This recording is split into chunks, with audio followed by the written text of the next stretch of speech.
Hey guys, just thought I'd give you an update on what I'm up to. I mentioned in a previous video I was going to have another crack at the Dragon 251-17 half track. Hopefully I'd learned from my mistakes with the first one and Dragon's mistakes. And this is where I'm up to just now. I've got the actual half track itself done. I'm doing one side down, one side up, and I'll show you, it's quicker that way.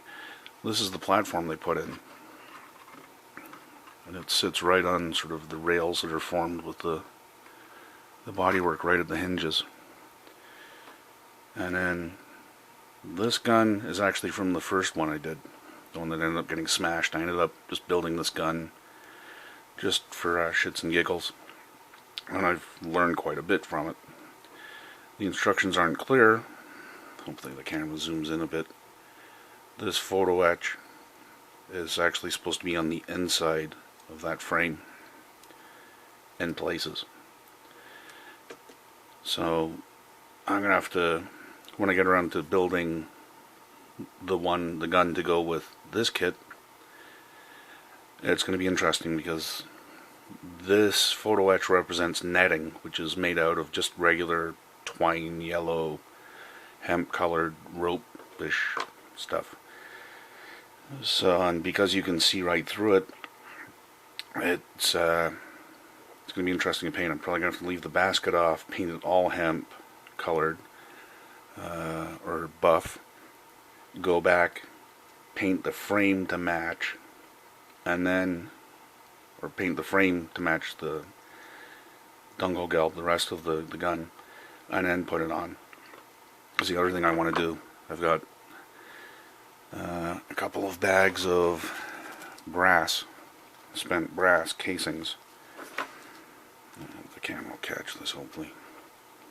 There's about 20 in there, and they're smaller than a grain of rice.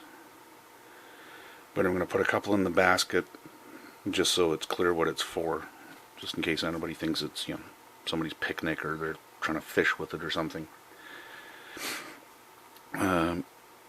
Now, I know what I did wrong with the last one. Let's see if the camera picks it up. Let's move this out of the way so I don't bash it. If you've built the Dragons, you know the way they do it. They give you your hull, which is just this, literally, from here down, which is empty. They also give you the floor, the floor of the fighting compartment, and the sides and everything else. There's little, camera's not really picking them up, they leave you a couple of little legs or prongs sticking up from the hull that the floor goes down on, but there's a little bit of play side to side and front to back, and you can kind of see, if I line it up just right here, the piece, the side piece goes inside here and sort of over the top of the floor, so it's wedged in there. It's almost kind of like this, wedged in there. And if you don't do all three of those pieces at the same time, you can actually push the floor over to the side too much. So when you go to add the next side, there's not enough space. And that's what happened here. You can see the gap. Or maybe not. It's more pronounced here. There's a tiny little ledge. I don't know if the camera's picking it up. Right where the blade tip is. That's actually supposed to be under here. Well, gotta be careful with this new one, because there's not much holding that downside on. You can see the difference that it causes. And either I'd gotten lucky with my Dragon half tracks before this one, but since this I've been conscious to put the floor and the two sides on at the same time so that they all play in and sink in. together or sync up and go in together. It's annoying. And even with this one, still had some fit issues. There's some putty and there's some filler underneath all this primer, and that's the Sd.Kfz, by the way. And we'll get back to that in a bit. So the gun's not done. The platform was done just to see how it fits. And this thing's fairly tedious because these side panels aren't really attached to much.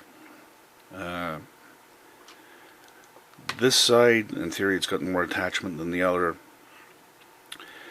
But because there was so much play and variation, because you're dealing with a hull that consists of the two sides, this portion, which is normal, and then the back portion, you could make a mistake aligning this to the sides or this to the sides.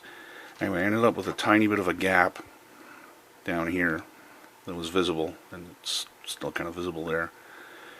So I had to put some extra sprue in there and glue it in to hide it, and then some CA glue in there to hide it.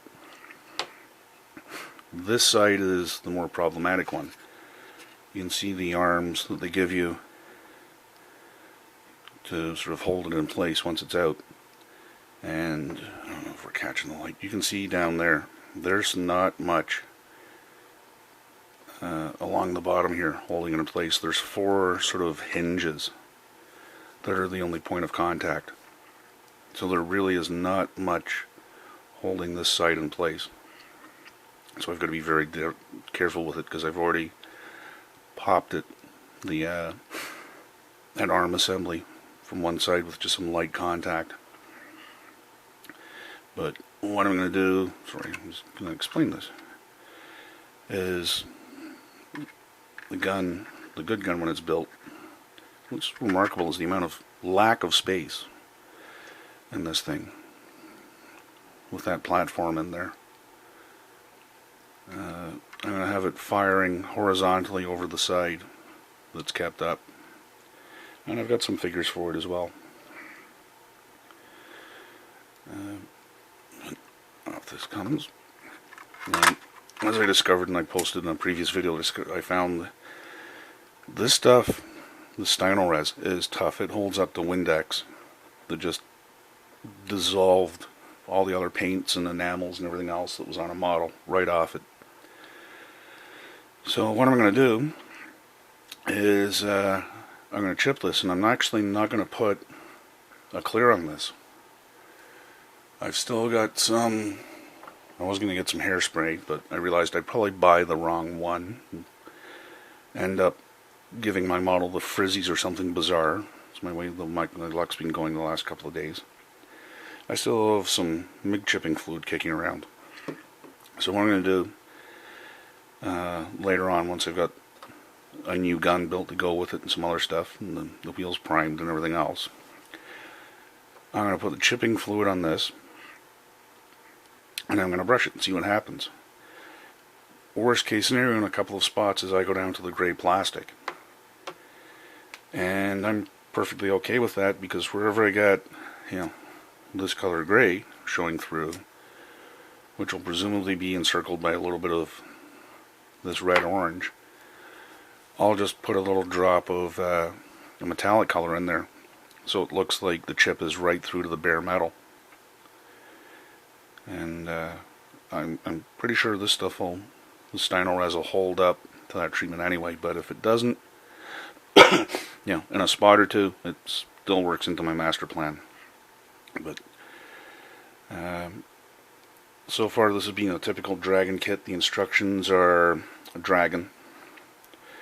Plenty of parts are mislabeled, like completely the wrong sprue, or just something's supposed to be B20 and it turns out it's C50.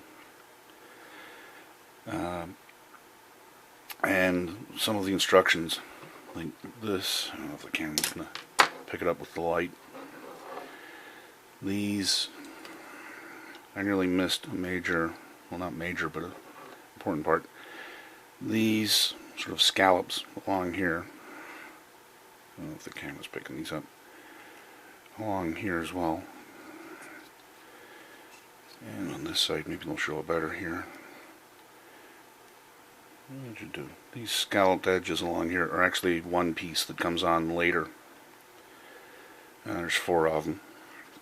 Let's put that down for a second. And they're all shaped. I'll show you in the instructions. I nearly missed them.